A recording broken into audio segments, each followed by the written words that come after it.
They all laughed, not just a chuckle. Not the polite kind you offer when someone tries to be funny. No, this was full-bodied laughter, loud.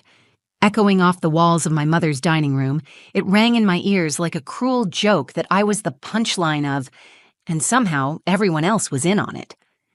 I sat there, still holding the box in my lap, a dainty floral print, probably from a gift shop. Inside were napkins. Fancy ones, sure, but napkins. My fingers ran over the soft paper, the delicate embroidered edge, and then I heard her voice. "You clean up after everyone anyway," my mom said, grinning like it was the most hilarious thing she'd ever said. And everyone, my sister Talia, my Uncle Dean, even my usually stoic Grandpa Frank, burst into laughter. I felt the heat creep up my neck. My throat tightened.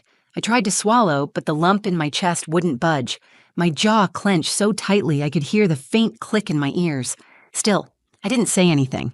I couldn't. I just stared down at those napkins, feeling the weight of years crash down on me all at once. Talia sat across the table, proudly wearing Grandma's gold watch, the same one I used to admire as a little girl, standing at her vanity while she told stories of the old country. It glimmered on my sister's wrist, like it had always belonged there. I could barely meet her eyes. Was this really happening? I kept my expression blank, but inside I was spiraling. Why did this hurt so much? Why did it always feel like I was the outsider in my own family? I tried to breathe evenly, but my chest felt tight. My hands trembled slightly as I rested them in my lap, forcing them to stay still. They moved on like it was nothing. Uncle Dean cracked a joke about me getting matching gloves next year, and Talia tossed her hair back, flashing that polished smile. I saw the flicker of smugness in her eyes, the way she looked at me. Not with love or even pity, but something worse. Dismissal. I've always been the one who clears the plates, the one who shows up early to help prep the food, the one who checks in on Grandpa when no one else does, the one who remembers birthdays, who listens, who makes the effort. I never asked for a parade, just recognition, a moment, something. But today I got napkins and a joke. Their laughter had started to fade, but in its place was something worse, awkward silence. I think they noticed I hadn't joined in. I could feel their eyes starting to shift, the energy around the table turning just slightly. Tension slipping into the air like smoke. That's when I knew. I couldn't let this slide. Not this time. So I reached into my bag. My hands were steady now, surprisingly, and I pulled out the envelope. Manila. Slightly bent at the corner from being in my coat pocket. The room quieted as I laid it gently on the table in front of me. No words, just the sound of Grandpa's old clock ticking on the wall behind me. I looked up. Mom's smile froze. Talia leaned forward slightly, curiosity twitching at her brow. Uncle Dean looked like he was trying to calculate whether this was another joke. It wasn't. I met each of their gazes one by one and said calmly, "I brought something too." And just like that, the laughter stopped. The room felt colder after that. Or maybe it was just me. Maybe I'd finally stopped pretending I didn't feel the chill every time I was reminded I didn't really belong. Not fully, not like Talia did. But before I tell you what was in that envelope, you need to understand how we got there. I'm Lena. I'm 28, the youngest daughter, the quiet one, the one who, according to my family, never caused any trouble, which is code for I kept my mouth shut. I smiled through the passive comments. I handled the messes, literally and emotionally. We were raised in a house where Talia was the storm and I was the cleanup crew. Talia has always been radiant, confident. She made straight A's, got scholarships, started her own business, and somehow always had time to update Mom on every single accomplishment. It's not that I didn't do well. I have a good job. I work in nonprofit accounting. I bought my own little condo last year, but nothing I did ever sparkled quite the same way. When I got promoted, Mom sent a thumbs-up emoji. When Talia made a podcast guest appearance, there was a full-on family brunch. It became a pattern, a painful, exhausting one I got used to, until I almost forgot it should feel different. This dinner, it was supposed to be Talia's birthday weekend celebration, a small family thing. Mom insisted on hosting at her house, the same one we grew up in, same creaky floors, same chipped plates, same familiar tension under all the smiles. When I arrived, I was greeted with the usual, a half hug from Mom, a distracted wave from Talia, and Grandpa Frank patting the seat next to him. He's never been loud or overly affectionate, but we've always had an unspoken bond. I think he saw through the noise, saw me, even if he never said much.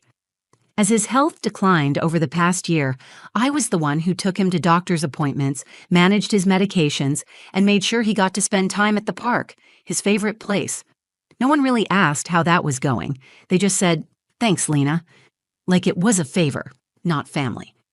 That night, I helped set the table, of course, arranged the candles, brought over wine I knew Mom liked, even though she never mentioned if she appreciated it. I even baked Talia's favorite cake, lemon with raspberry filling. And no one noticed that I brought it in a box because I had to rush from the office, still wearing my work blazer. It was like being cast in a role I never auditioned for. The helper, the quiet one, the one who always has her hair pulled back and her sleeves rolled up. And when Mom handed Talia the gold watch, our grandmother's watch, the one she used to let me try on while brushing my hair in her bedroom, I knew exactly what was happening. Talia laughed, wrapping it around her wrist like it belonged there. And I held a box of napkins, feeling like a background character in my own story. But that envelope was the first time I ever stepped out of the script they'd written for me. I'd been holding onto it for weeks, unsure when or if I'd ever use it. But something in that moment cracked, not out of spite, out of truth, out of finally realizing that no one was going to acknowledge me unless I forced them to look. And so I placed it on the table. Because that night wasn't just a birthday dinner, it was a reckoning. They didn't open the envelope right away. I think part of them assumed it was just another Lena thing, some polite gesture or overly practical paperwork, maybe even another joke. But I wasn't smiling. I hadn't been since the napkin box landed in my lap. Mom glanced at it, then at me. Her lips parted slightly, like she was about to say something but changed her mind. Talia raised an eyebrow, twirling the gold watch on her wrist, and muttered, "Okay, dramatic." Uncle Dean laughed again, the kind of chuckle people use when they're uncomfortable but trying to play it cool. I didn't respond. I just sat there, hands folded in my lap, steady and silent. They didn't know what I knew. They didn't know what I had done. Let me take you back a few months. It was a rainy Tuesday, the kind where the sky stays gray all day and everything feels heavier. I had taken Grandpa Frank to his doctor's appointment. He was quieter than usual on the drive, his hands folded on his lap, staring out the window. When we got to the parking lot, he turned to me and said, "You know I trust you, right?" His voice was rough with age, but still clear. I nodded, confused. "Of course, Grandpa." He exhaled slowly and looked straight ahead. "I want to change my will." At first, I thought I misunderstood. I asked him why.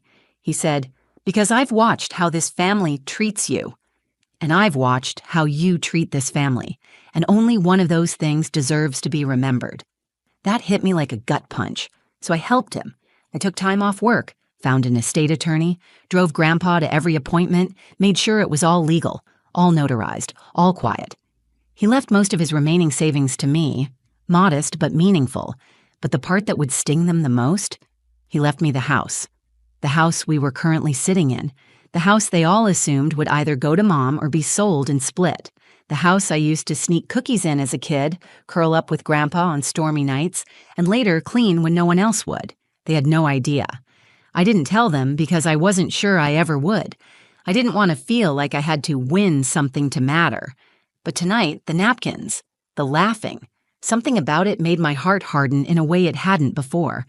It wasn't just the gift, it was the message. You're the servant. You're the afterthought. I sat at that table, blinking slowly, replaying everything. Every birthday where Talia got something thoughtful and I got socks. Every time I helped Mom with a crisis and she told Talia how strong she was. Every time Grandpa needed something and I was the one who showed up. Not because anyone asked me to, but because I couldn't bear to see him forgotten the way they so often forgot me. The injustice swelled in my chest like rising water, so I said it, clear and calm. I brought something too. And now they were staring. No one touched their wine. No one reached for dessert. Just silence. Talia looked uncomfortable for the first time all evening. Mom's brow furrowed. Uncle Dean shifted in his chair. They knew it wasn't just napkins. And that's when I realized this wasn't about revenge. It was about visibility, about finally speaking in a room where I'd been invisible for too long. They had laughed at me, but they wouldn't be laughing much longer. My fingers tapped the edge of the envelope as the silence stretched across the table like fog. I wasn't rushing this moment. For once, I wanted them to feel the weight of not knowing, to sit in the uncertainty I had lived in for years, wondering how I fit in, questioning my worth, waiting for someone to notice. Mom cleared her throat. "Lena, what is this?" Her voice was softer now, less amused, more cautious. I think she knew, on some level, that whatever this was, it mattered. I looked at her, not with anger, not anymore, just clarity. "It's from Grandpa," I said quietly. "Something he asked me to take care of a few months ago." Talia scoffed. "Oh, please, what, his grocery list?" I didn't flinch. I didn't need to. That kind of defensiveness doesn't come from confidence. It comes from fear. And deep down, she knew it too. Grandpa shifted in his seat. He hadn't spoken much all night, but now he raised his head and looked at Mom. Then Talia. Then me. "She helped me with everything," he said simply. His voice cracked a little. "When I couldn't drive, when I couldn't think straight, when I didn't want to admit I was scared." His words lingered in the air, settling over the table like a blanket we hadn't asked for. Uncle Dean scratched the back of his neck. "So, what, this is some medical stuff?" I almost laughed, not out of humor, but from the absurdity of how deep their denial ran. "No," I said, "it's legal. It's the updated will." That hit like thunder. Talia's mouth fell open slightly. Mom leaned back in her chair, blinking rapidly. Uncle Dean stopped chewing whatever was still in his mouth. "You changed his will?" Talia asked, her voice tight and high. "No," I corrected. "Grandpa changed it. I helped him do it properly because he asked me to." I reached for the envelope and opened it, sliding the papers across the table toward them. I had highlighted the key points, Grandpa's wishes, the signatures, the witness statements. There was nothing shady, nothing sneaky, just truth. Finally on paper. The house. Grandpa's remaining accounts, personal letters, instructions for his care, even a note explaining why he made the changes. I had no idea if they'd actually read it, but I needed them to see it. Mom stared down at the documents like they were in a different language. Her face had gone pale, lips pressed tightly together. I didn't know he was thinking about this," she whispered. "That's because no one asked," I said, quieter than I meant to, but the words still cut through the room. No one really saw him, or me. It wasn't anger that filled me anymore. It was something deeper, a kind of grieving, not for what was lost, but for everything that had never been there to begin with. The approval I kept chasing, the affection I thought I had to earn. That night, I didn't raise my voice. I didn't cry. I didn't beg to be understood. I simply told the truth. "I never wanted the house," I said. "I wanted to be treated like I mattered." Talia leaned back in her chair, arms crossed, eyes narrowed. "So this is your way of getting back at us?" I looked at her. Really looked at her. This is my way of stepping out of the shadow you all were perfectly fine leaving me in." And with that, I stood up. I didn't need to stay for their reactions. Not right away. I'd said what needed to be said. I had taken the one thing no one ever gave me. Space. And in that moment, for the first time in my life, I felt like the most powerful person in the room. I didn't storm out. That would have been too easy, too loud, too dramatic. I just stepped back from the table and let the silence do what my voice never could, force them to feel something. But I didn't leave. I stood near the doorway, hands lightly folded, watching as they slowly, almost reluctantly, leaned over the papers I had just placed in front of them. Grandpa's signature was there, clear and deliberate. Witnessed, dated. The revised will left no room for question. Talia was the first to speak. This can't be real." Her voice was trembling now, a crack in the polished surface she wore like armor. "Why would he leave you the house and everything else? What about Mom? What about me?" I could feel my heartbeat slow. It wasn't joy. It wasn't revenge. It was just stillness, a calm I hadn't felt in years. Grandpa looked up. Because she earned it. The room froze.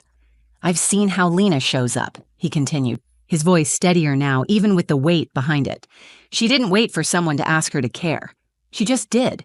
She never asked for recognition. But that doesn't mean she didn't deserve it. Mom opened her mouth, but no words came. She stared at the table, jaw tight, hands clasped like she was bracing for something.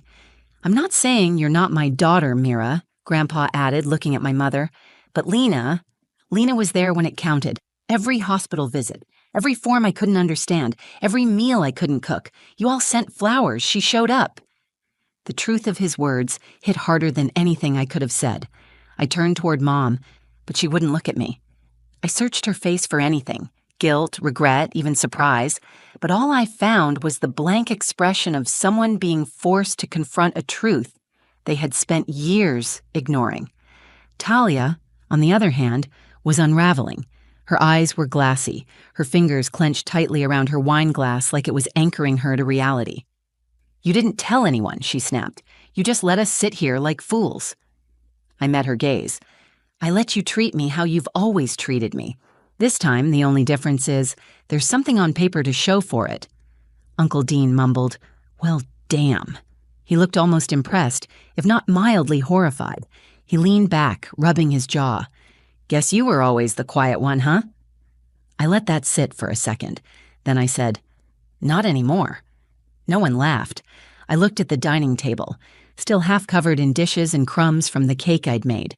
The napkin box sat untouched beside my plate. For a fleeting moment, I wanted to leave it there, let it rot in symbolism, but instead, I picked it up, held it like it meant something. Then I turned to my mom. I'm not angry anymore, I said. I'm just done asking for what should have been given freely. Her eyes finally met mine, just for a moment, and in that moment, I saw it. Not understanding, not an apology, but something close. Recognition. That was enough. I walked toward the door, the napkin box tucked under my arm like a trophy for surviving their indifference. Behind me, Grandpa called out, You'll stay in touch, won't you? I smiled. Always. And I meant it. For him, I always would. But for the rest of them? This was the day they finally learned. The quiet ones aren't weak.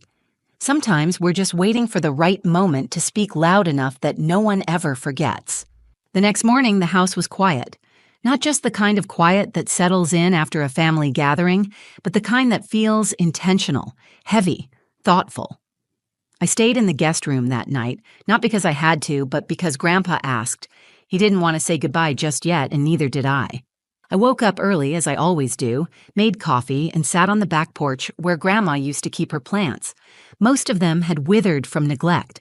I ran my fingers over a dried rosemary stem and wondered how many things in this family had faded in the same way, from lack of care, not time. I heard the front door creak, and a few moments later, Mom stepped out. Her eyes were puffy, not from crying, necessarily, but from the kind of restlessness that follows a reality shift. She sat across from me without a word, wrapping her sweater tighter around her. For a while, we just sat there, listening to the birds, the distant sound of a dog barking down the street.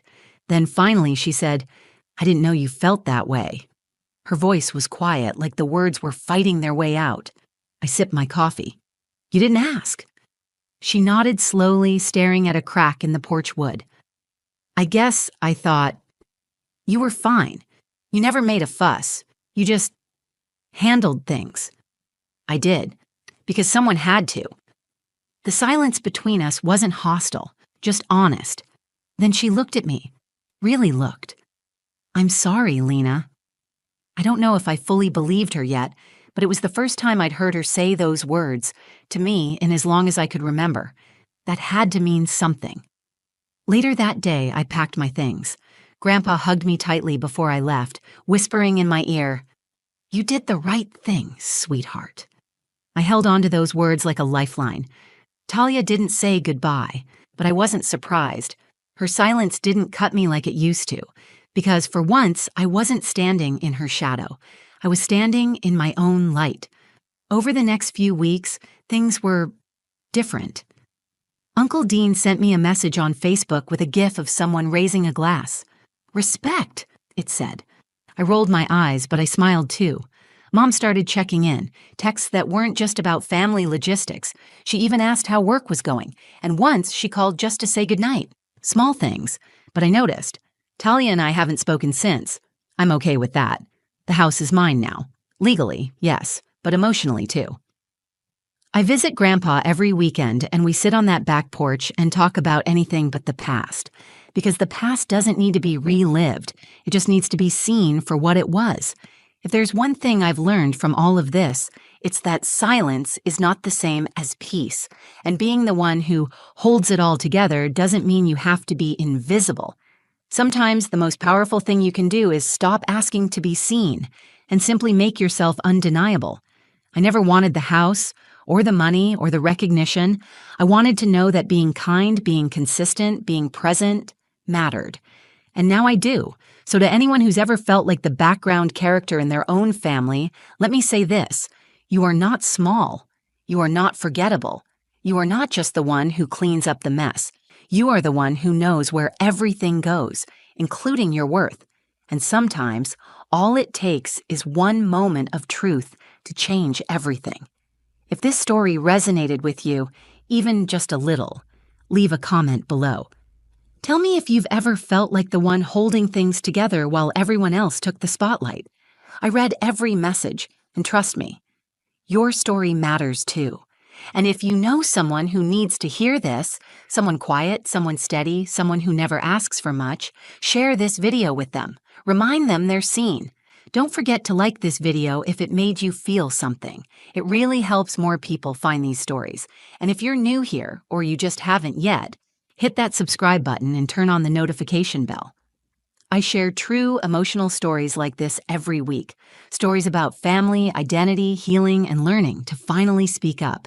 Because sometimes, the quiet ones are the ones who have the most powerful stories to tell. Thanks for watching. I'll see you in the next one.